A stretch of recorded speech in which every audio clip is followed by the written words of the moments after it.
가문비 나무의 노래라는 책을 쓴 그 바이올린 제작자 마틴 슐레스케가 지은 책, 두 번째 책이죠. 울림이라는 책, 좀 두꺼운 책입니다. 이 책 삶의 아름다운 의미를 찾아서라는 부제가 붙어 있고 울림이라고 되어 있고요. 이제 장은 14장으로 구성이 되어 있네요. 여는 말의 삶에 대한 비유 만들기라는 그런 부분들이 있는데, 여기에 이제 좀 이렇게 의미 있게 다가왔던 한 문장, 어느 화가의 그림 앞에 쓰여 있던 문장을 그가 이렇게 적어놨습니다.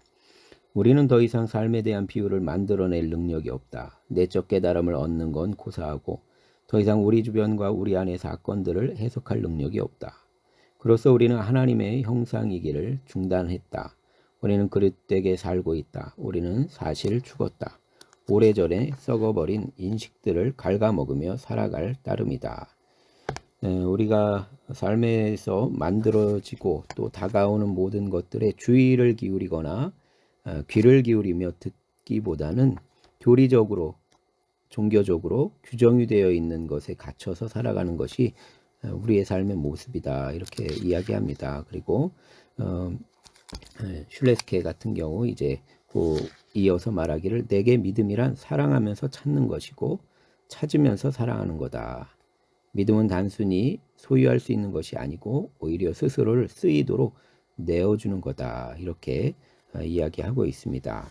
이제 1장 노래하는 나무 마음을 찾아서를 한번 보도록 하겠습니다. 첫 번째 글귀 시편 69편 32절, 하나님을 찾는 자들은 그 마음이 생기를 얻을 것이다. 옛사람들은 노래하는 나무를 찾는 방법을 알았다. 예부터 대대로 바이올린을 제작해온 가문 사람들이 전해준 바에 따르면 그들의 손조들은 산속 계곡에서 나무들을 뗏목으로 묶어 나르며 물살 센 곳에서 나무 둥치들이 서로 부딪히는 소리에 귀를 기울였다고 한다. 몇몇 나무들은 계곡을 통과하며 청명하게 울리는 소리를 냈고, 바이올린 마스터들은 그런 방법으로 많은 나무 중에서 좋은 바이올린이 될 만한 노래하는 나무를 식별했다. 오늘날 산속 숲의 척박한 땅에 우뚝 선 건장한 나무들은 몇백 년 전 아주 작은 씨앗에 불과했다. 그 뒤 힘들게 물을 찾아 뿌리를 내리며 한 해 한 해 흘러 아주 근사한 나무로 자란 것이다. 바이올린 마스터에게 고지대에 빽빽하게 들어선 나무들은 가히 은총이다. 이런 곳에서 곧 추선 가문비 나무들은 아래쪽엔 가지가 없고 아주 위쪽으로 올라가서야 가지가 뻗어 있기 때문이다. 아래로부터 40에서 50m까지는 가지 없이 쭉 뻗은 줄기를 자랑한다. 바이올린의 공명판으로 사용하기에 이보다 좋은 것은 없다. 이런 나무 줄기는 바이올린을 제작할 수 있는 최상의 재료다. 고지대에서 200에서 300년이 넘는 세월에 걸쳐 천천히 자란 가문비 나무는 저지대에서 몇 년 만에 급속히 성장한 가문비 나무보다 비교할 수 없다. 저지대에서 빨리 큰 나무들은 세포벽이 그리 단단하지 않다. 저지대의 온화한 기후에서 빨리 자란 나무는 나이테가 넓고 가을 늦게까지 늦여름과 가을에 만들어지는 추제가 형성된다. 이런 나무들은 세포벽이 두껍고 섬유가 짧다. 추제 비율이 높아서 좋은 음이 나지 않고 밑부분까지 가지가 풍성하게 뻗어 있다. 이런 나무들로 바이올린을 만들면 매력적인 소리가 나지 않는다. 울림의 진수는 생겨나지 않는다. 하지만 산의 거목들은 다르다. 산속 가문비 나무들은 천천히 성장하면서 아래쪽 가지들을 포기한다. 어두운 산중에서 위쪽 가지들은 빛을 향해 위로 뻗어나가고 아래쪽 가지들은 사멸한다. 그들의 침엽에 더 이상 빛이 주어지지 않기 때문이다. 그렇게 길게 뻗은 줄기에서 바이올린 제작의 안성맞춤인 가지 없는 목재가 형성된다. 수목 한계선 바로 아래의 척박한 땅과 기후는 가문비 나무의 생존에 고난이 되지만 울림에는 축복이 된다. 메마른 땅이라는 위기를 통해 나무들이 아주 단단해지기 때문이다. 이런 목재에 울림의 소명이 주어진다. 소제목, 풍해를 입은 비탈에서. 산에서 노래하는 나무를 찾아 나서는 일은 언제나 잊지 못할 모험이다. 얼마나 많이 망치의 뭉툭한 쪽으로 나무 둥치를 두드리며 진동을 느끼고 울림을 들었던가. 모든 감각을 동원해 바이올린이 될 만한 나무를 찾을 때 바이올린 마스터의 심장은 고동친다. 오래전 미텐발트 학교를 졸업하고 얼마 안 되었을 때 바이올린을 만드는 친구 안드레아스와 함께 가르미슈 지역 알프스산의 슈투이벤 숲에 올라갔다. 어둡고 흐리고 추운 겨울날이었다. 여러 시간 힘들 때 산을 오른 뒤 산들을 벗어나 무릎까지 오는 눈을 헤치며 그때까지 소문만 듣던 곳을 찾아갔다. 바로 풍해를 당해 수목들이 바람에 쓰러져 있는 곳이었다. 수목 한계선에 있는 비탈에 강한 폭풍이 들이친 터였다. 완전히 기진맥진한 채 그곳 비탈에 오르자 충격적인 광경이 펼쳐졌다. 수많은 거대한 가뭄비 나무들, 지름이 70cm에 육박하고 키가 3, 40m 되는 나무들이 뿌리가 뽑히거나 줄기가 부러진 채 바닥에 지그재그로 엉켜 있었다. 하지만 그러고 나서 구름 이불이 약간 걷히면서 햇빛이 나무줄기에 쏟아지자 우리 앞에 나무줄기의 희끄무레한 단면이 밝게 드러났다. 나이테는 정말 압도적이었다. 안드레아스와 나는 기뻐서 서로의 어깨를 막 두드려댔다. 균일한 생장, 섬세한 나이테, 정말 드물게 보았던 울림 좋은 목재가 눈앞에서 빛을 발했다. 우리는 모든 것을 주의 깊게 살펴본 뒤 들뜬 마음으로 귀갓길에 올랐다. 어린 영양들처럼 정말로 미친 듯이 산을 뛰어 내려왔다. 그날 당장 산림청에 가서 허가를 받고 싶어서였다. 옷에 눈과 흙이 범벅된 채로 완전히 흥분해서 산림청에 도착했을 때 담당 공무원은 우리가 한겨울에 거기까지 올라갔다는 걸 믿을 수 없어 했다. 우리는 눈이 녹을 때까지 기다릴 수 없었다. 다른 바이올린 제작자들도 풍의 사실을 당연히 알고 있을 테니 그들보다 서둘러야 했다. 눈이 녹을 때까지 기다렸다가 비상한 울림의 제목을 놓칠까봐 몸이 달았다. 두 번째 소제목 종소리. 우리는 바람에 쓰러진 나무에서 줄기를 잘라 이용해도 좋다는 허가를 받았다. 며칠 뒤 우리는 먹을거리를 준비해 배낭을 메고 다시 산을 올랐다. 이번에는 기계톱과 나무줄기를 들어 올릴 수 있는 긴 갈고리가 달린 벌목 도구를 가지고 갔다. 굵은 둥치들을 앞에서 우리는 마치 미카도 막대기 더미 앞의 두 마리 진딧물이 된 듯한 기분이었다. 우리에겐 케이블 윈치도 도르래도 없었고 믿을 것이라고는 톱뿐이었다. 우리는 생초보들이었다. 그러나 이 모든 나무 중 최고의 제목을 얻겠다는 굳은 의지가 있었다. 톱질을 하면서 굉장히 조심해서 신중을 기해야 했다. 둥치 하나를 잘못 건드렸다가 거대한 나무 줄기들이 굴러떨어져 우리를 덮칠 수 있는 상황이었다. 우리의 작업 방식은 정말 무모하고 위험했다. 나중에 돌이켜보니 그랬다. 이제 두 번째 단계로 잘라낸 나무를 200m 아래의 벌목도로로 가져가야 했다. 하지만 그에 필요한 도구가 없었다. 그래서 우리는 들어놓은 채 잘라낸 줄기를 발로 힘껏 밀어 비탈 아래로 굴렸다. 잘라낸 나무 줄기들이 바위가 많은 산비탈을 굴려 내려가다가 우리가 보아둔 바위 틈에 끼어 멈추게 하려는 것이 우리의 계획이었다. 하지만 첫 번째 둥치는 무게가 25kg에 육박했음에도 너무 작은 것으로 드러났다. 이 둥치 때문에 우리는 소스라치게 놀랐다. 우리가 끼어 멈추리라 예상했던 바위 틈새를 지나쳐 퉁퉁 튕겨 나가 골짜기로 굴러떨어졌던 것이다. 다행히 아무도 다치지 않았다. 우리는 줄기를 좀 더 크게 잘라야 한다는 걸 알았다. 그래야 벌목도로에 닿기 전에 그 바위 틈에 끼일 테니까. 그리고 그렇게 하니 정말로 되었다. 둥치들은 금세 두 바위 사이에 차곡차곡 쌓였고 우리는 그곳으로부터 벌목도로까지 둥치들을 굴려갈 수 있었다. 잘라낸 나무줄기들이 비탈을 굴러 그 바위 틈에 들어가는 소리는 매력적인 음향학적 경험이었다. 잘라낸 나무들은 당연히 크게 뜀뛰기를 하면서 바위에 연신 충돌했는데 그때마다 커다란 소리가 골짜기 전체에 울려 퍼졌다. 그런데 나무에 따라 정말 놀랄 정도로 소리 차이가 났다. 우리는 세 그루 가뭄부이 나무에서 줄기를 잘라내었는데 한 나무당 각각 2m 길이의 줄기 8에서 10개를 잘라내었다. 그런데 유독 한 나무에서 잘라낸 줄기들은 충돌할 때마다 종을 치는 듯한 맑은 소리를 내는 것이었다.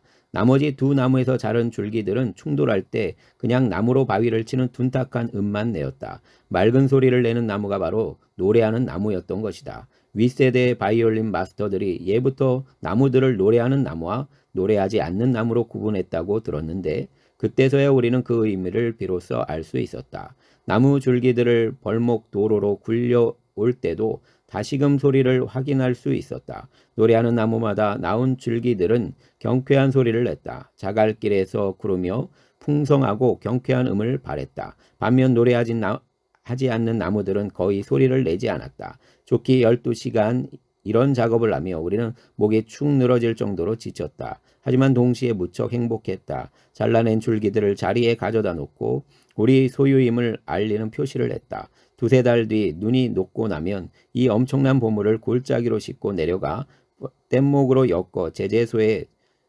저수조로 가져가면 될 터였다. 세 번째 소주제, 찾는 마음. 찾는 마음.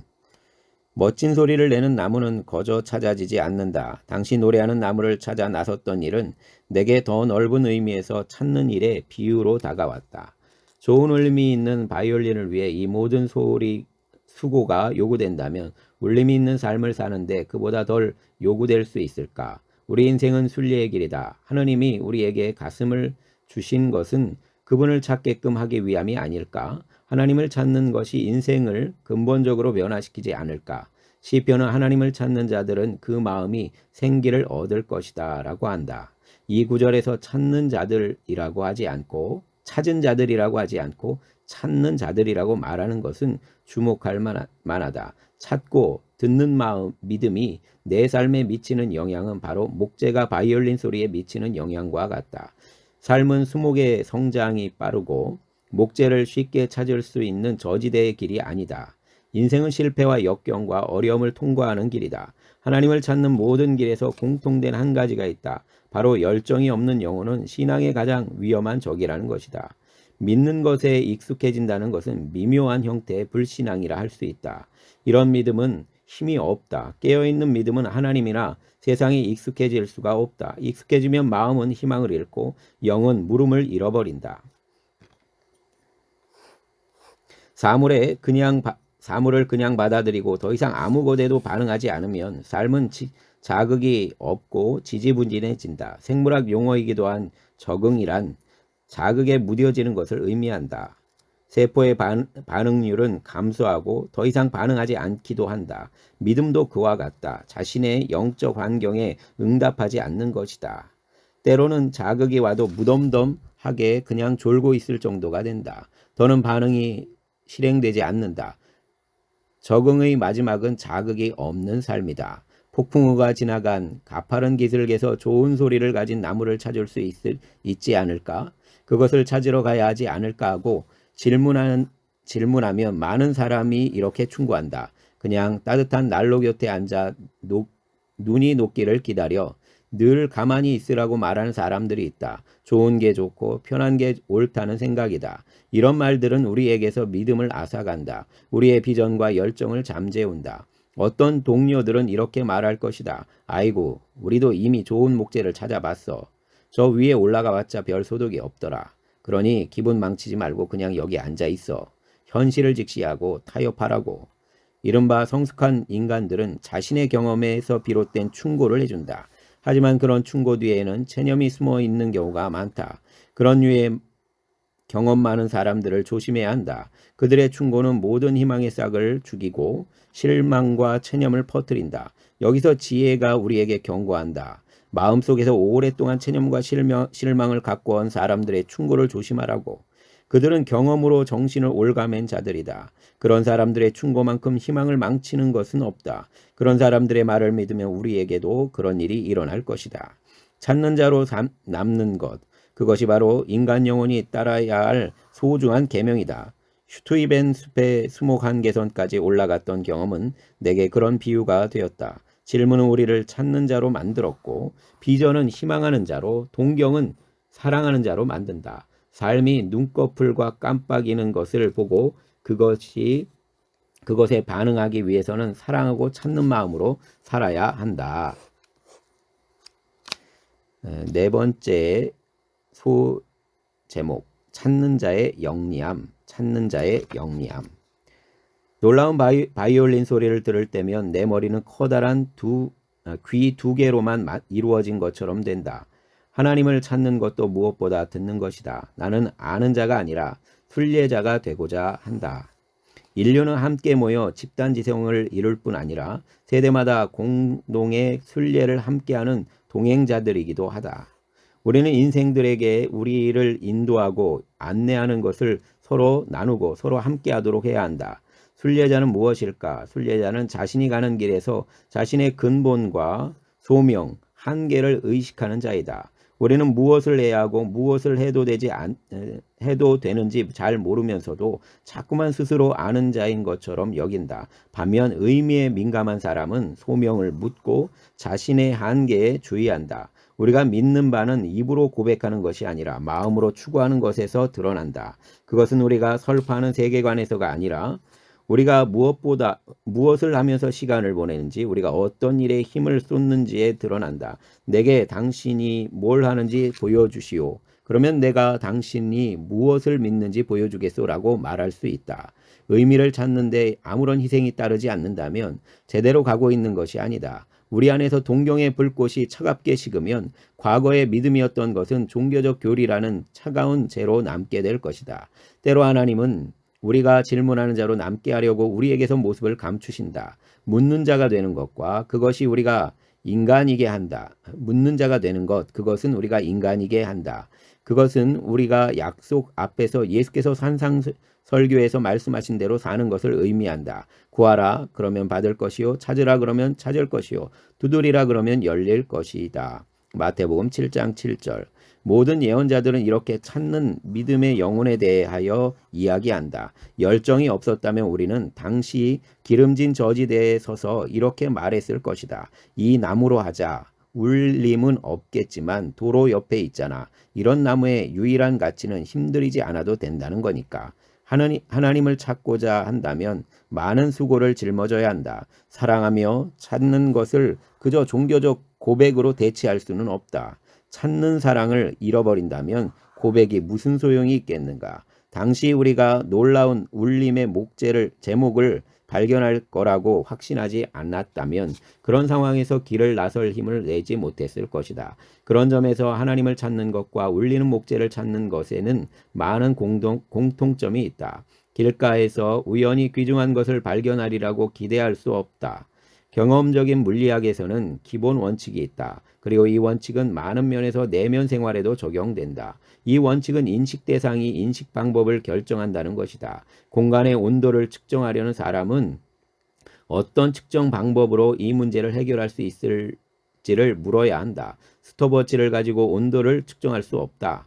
이제 온도가 아니라 하나님에 대한 질문이라면 어떤 인식 방법이 적절할까? 온도를 측정하려면 온도계가 있어야 한다. 그러나 하나님을 알려면 무엇이 필요할까? 예레미야에게서 힌트를 얻을 수 있다. 너희가 나를 찾으면 만날 것이다. 온 마음으로 나를 찾으면 내가 너희를 만나주리라. 예레미야 29장 13절.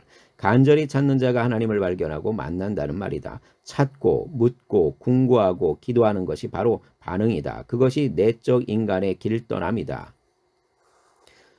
슈트이벤 숲에서 목재를 구하면서 그런 생각을 해보았다. 시편 69편은 하나님을 찾는 자들은 그 마음이 생기를 얻을 것이다 라고 말한다. 의미심장하게도 여기서도 이미 찾은 자가 아닌 찾는 자를 이야기한다. 거룩한 불안은 우리가 찾아 나서게 하고 삶을 민감하게 돌아보게 한다. 거룩한 불안에 무심함은 없다. 비전을 알기 때문이다. 그러나 우리의 삶은 얼마나 자주 무심한 자로서의 미성숙한 안심과 내몰린 자로서의 미성숙한 불안 사이를 오가는가. 장자의 다음과 같은 비유처럼 말이다. 그대들은 가되 무엇이 그대들을 몰아가는지를 알지 못한다. 그대들은 쉬되 무엇이 그대들을 지탱해주고 있는지를 알지 못한다. 나의 삶은 거룩한 추구가 되어야 한다. 그것은 노래하는 나무를 찾는 것과 비슷하다. 자신의 안일함을 극복하기 때문이다. 확실한 건 아니라고 태만한 마음으로 사는 사람의 삶은 울림이 없다는 것이다. 오늘날에는 영성이 곧 마음의 평화를 누리는 것인 양 여겨진다. 하지만 반대다. 가치 있는 삶을 살려면 길을 나서야 한다. 삶이란 찾고 들으며 살아가는 순리의 길이다. 그렇게 나는 길을 나서고 묻고 보고 궁구하고자 한다. 애쓰지 않고 충만함, 소명, 의미를 얻을 수 있기를 바라도 될까? 그렇지 않다. 노래하는 나무도 우연히 길가에서 마주칠 수는 없는 법이다. 하물며 소명은 우리를 불안하게 만들 수밖에 없다. 스바냐 선지자는 이렇게 이야기한다. 그때 내가 등불을 켜 들고 예루살렘을 샅샅이 뒤져 모든 일이 무슨 일이 있어도 흔들리지 않고 태평한 자들을 소스라치게 놀라게 하겠다. 스바냐서 1장 12절. 다섯 번째 소주제, 마지막 소주제입니다. 마음이 가난한 자들은 복이 있나니, 마음이 가난한 자들은 복이 있나니. 우리의 삶은 정해진 길로만 진행되지 않는다. 선택의 정글을 통과하는 길에서 우리는 계속해서 무엇을 하고 무엇을 포기할지 결정해야 한다. 높은 산에서 자라는 가문비 나무에서 우리는 특별한 지혜를 만난다. 물론 산속 가문비 나무도 우둠지에는 푸른 잎이 달린 가지들이 있다. 가지들은 빛을 향해 뻗어나가고 그 덕분에 가문비 나무가 산다. 빛을 통해서만 침엽이 만들어지고 나무가 힘을 얻는다. 살아있는 모든 것이 그렇듯이 빛을 받지 못하는 것은 죽는다. 그리고 죽은 것은 유기체의 부담이 된다. 가문비 나무는 자연적인 지혜로 어둠 속에 놓인 마르고 시든 가지는 떨궈버린다. 그 안에 생명이 없기 때문이다. 하지만 그렇게 죽은 것이 떨어져 나간 자리에서 울림의 진수가 생겨난다. 그것은 언젠가 바이올린이 될 나이테가 얇고 가지가 없으며 섬유가 길고 단단한 질 좋은 울림의 목재다. 그리하여 울리는 삶은 지혜와 용기가 필요하다. 어떤 죽은 부분과 결별해야 할지 묻는 것이 중요하다. 정직한 마음인 스스로에게 힘과 가치를 앗아가는 죽은 가지를 분간한다.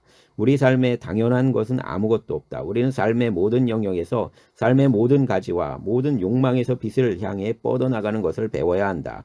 삶은 학습하는 것이다. 내게 와서 배우라.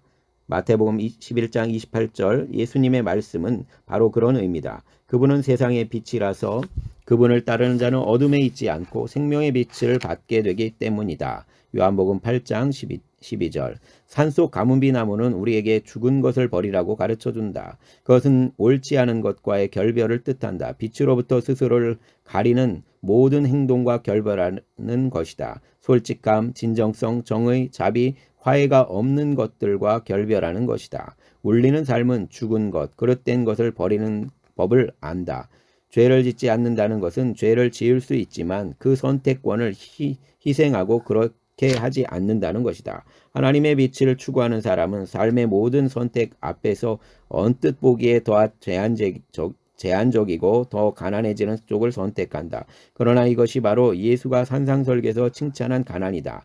마음이 가난한 사람은 복이 있다. 하늘나라가 그들의 것이다. 마태복음 5장 3절. 이것은 귀한 목재를 만들어내는 가문비 나무의 가난이다. 모든 것을 취하지 않고 해로운 것을 버리는 인간의 가난이다. 하지만 이를 통해 생명의 진수가 생겨난다. 삶은 은총을 통해 더 제한되고 느려질지도 모른다. 그러나 더 의식적이고 농축되고 열정적이고 단단해질 것이다. 모든 권능과 모든 선물은 하나님 앞에서의 이런 가난으로부터 온다. 가지를 잘라버리는 고요와 자각의 시간으로부터 온다. 모든 삶은 자신의 샘을 파고 우물을 찾아야 한다. 부유한 사람은 샘을 발견하지 못할 위험이 있다. 목마르지 않기 때문이다. 그래서 찾지 않고 그러다 보니 발견하지 못한다. 누가복음에 기록된 예수의 말씀 중에는 복에 대한 구절뿐 아니라 화에 대한 구절도 있다. 너희 부유한 자들은 화 있을지니 너희는 이미 위로를 받았기 때문이다. 너희 지금 배부른 자들은 화 있을지니 너희는 굶주리게 될 것이다. 이미 위로를 받았다는 말은 그들이 잘못된 장소에서 추구하고 찾았다는 말이다. 물질이 그들에게 포만감을 주었다.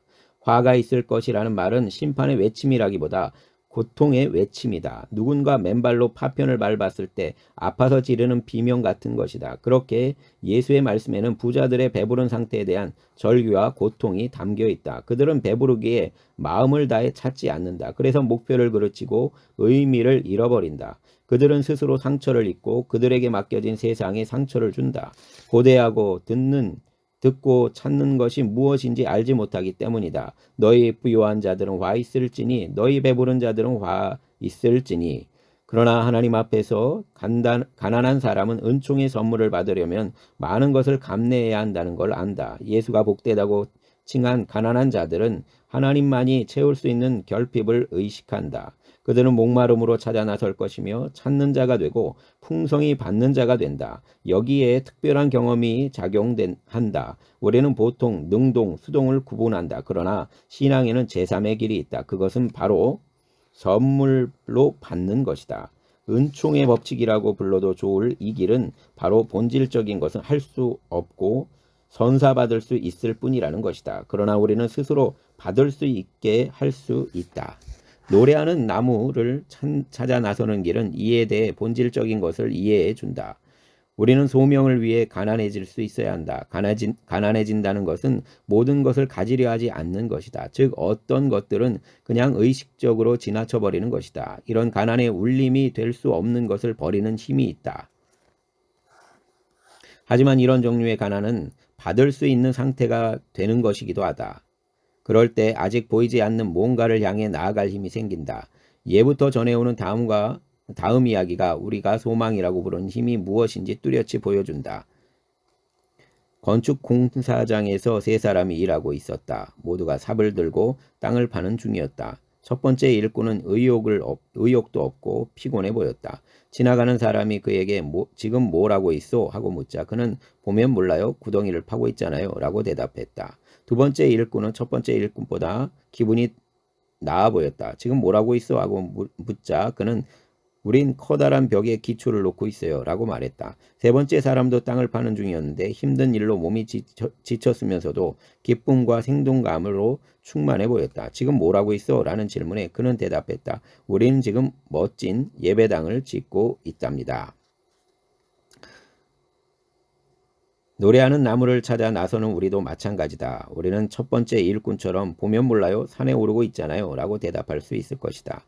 그러다가 점점 추워지고 길이 험해지고 옷이 더러워지면 발걸음을 그냥 멈춰버리게 될 것이다. 혹은 두 번째 일꾼처럼 우리는 목재를 찾고 있어요. 라고 말할 수도 있을 것이다. 하지만 우리는 세 번째 일꾼처럼 노래하는 나무의 아름다움에 이끌려 눈앞에 그 모습을 그렸다.